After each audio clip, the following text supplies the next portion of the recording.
मित्रों, द्वापर युग का यह रोमांचकारी रहस्यमयी प्रसंग त्रेता युग से जुड़ा है। यह कथा उस समय की है जब राम और रावण का युद्ध समाप्त हो चुका था। उस समय ऋक्षराज जामवंत ने श्री राम से कहा, हे प्रभु, इतना बड़ा युद्ध समाप्त हो गया है, लेकिन मेरा किसी से सामना नहीं हुआ। मेरी युद्ध लड़ने की इच्छा अधूरी ही रह गई है। तब श्री राम ने उन्हें बताया, हे ऋक्षराज, इस पूरे युद्ध में तुमसे लड़ने लायक कोई योद्धा नहीं था, लेकिन तुम चिंता मत करो, तुम्हारी इस इच्छा को मैं द्वापर युग में पूरी करूंगा। उस समय मैं पूर्ण अवतार श्री कृष्ण के रूप में जन्म लूंगा। इसी कड़ी में स्मंतक मणि जामवंत के पास कैसे पहुंच जानने के लिए हमारे चैनल को सब्सक्राइब करके कमेंट करना न भूलें तथा बेल आइकन दबाकर हमारी कहानियों का आनंद उठाएं। धन्यवाद।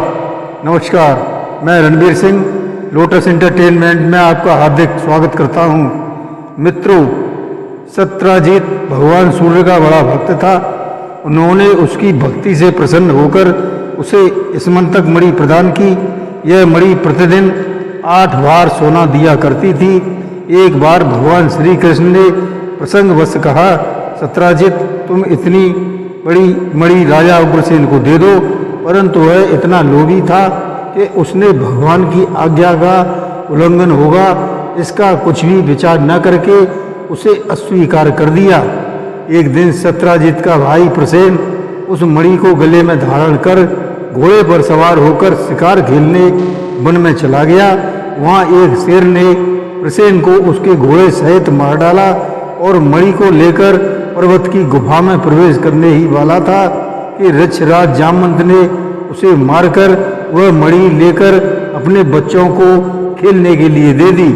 जब प्रसेन लौटकर नहीं आया तो सत्यजित ने अफवाह फैला दी कि श्री कृष्ण ने मणि के लिए मेरे भाई को मार डाला है। जब भगवान श्री कृष्ण ने सुना कि यह कलंक का टीका मेरे ही सिर लगाया गया है, तब भगवान श्री कृष्ण नगर के कुछ सभ्य पुरुषों के साथ लेकर प्रसेन को ढूंढने के लिए वन में गए।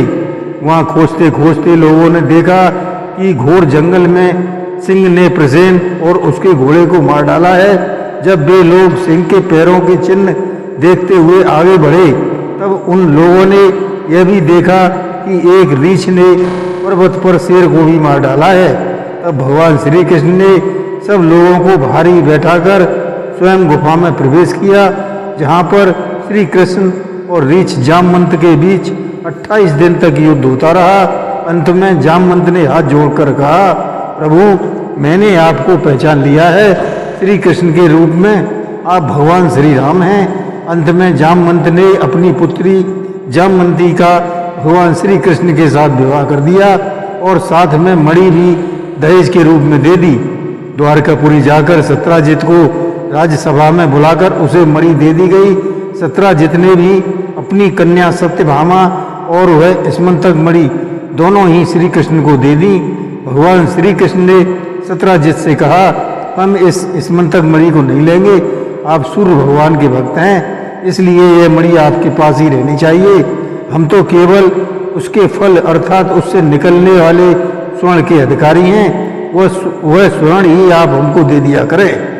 इसके बाद भगवान श्री कृष्ण पांडवों के समाचार सुनकर बलराम जी को साथ लेकर हस्तिनापुर को चले गए। भगवान के हस्तिनापुर चले जाने से द्वारका में अक्रूर और कृतवर्मा को मौका मिल गया। उन लोगों ने सत्यधनवा से कहा, तुम जाकर सत्यजित से मणि क्यों नहीं छीन लेते? सत्यजित ने अपनी पुत्री सत्यभामा का विवाह हमसे करने का वचन दिया था और अब उसने हम लोगों का तिरस्कार करके उसे श्री कृष्ण को सौंप दिया है। अब सत्यजित भी अपने भाई प्रसेन की तरह यमपुरी जाना चाहिए। अक्रूर और कृतवर्मा के बहकावे में आकर सत्यधनवा ने सत्यजित को मार डाला और मणि लेकर वहां से चंपत हो गया। दुखी सत्यभामा अपने पिता के शव को तेल के कढ़ाई में रखवाकर स्वयं हस्तिनापुर जा पहुंची।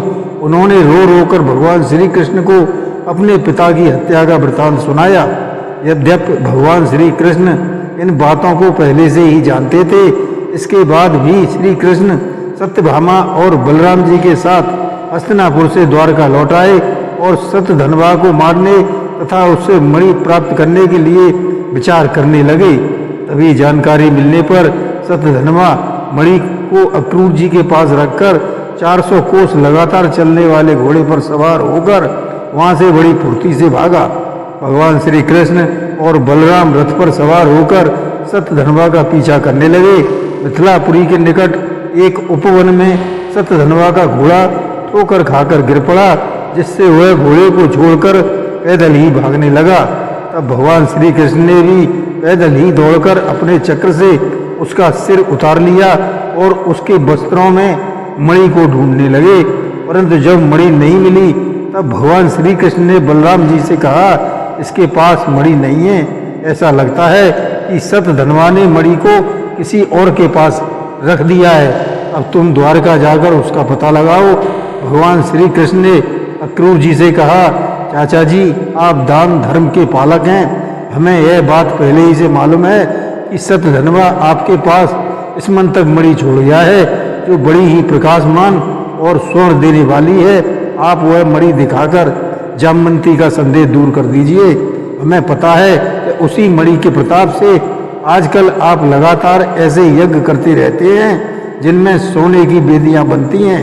जब भगवान श्री कृष्ण ने उन्हें समझाया बुझाया तो अक्रूर जी ने वस्त्र में लिपटी हुई सूर्य के समान प्रकाशमान वह मणि भगवान श्री कृष्ण को सौंप दी। भगवान श्री कृष्ण ने वह मणि अक्रूर जी को लौटा दी। भगवान श्री कृष्ण ने द्वारकापुरी में लौटकर अक्रूर जी को बुलाया और अपने माथे से वह कलंक का टीका हटवाया। जय श्री कृष्ण।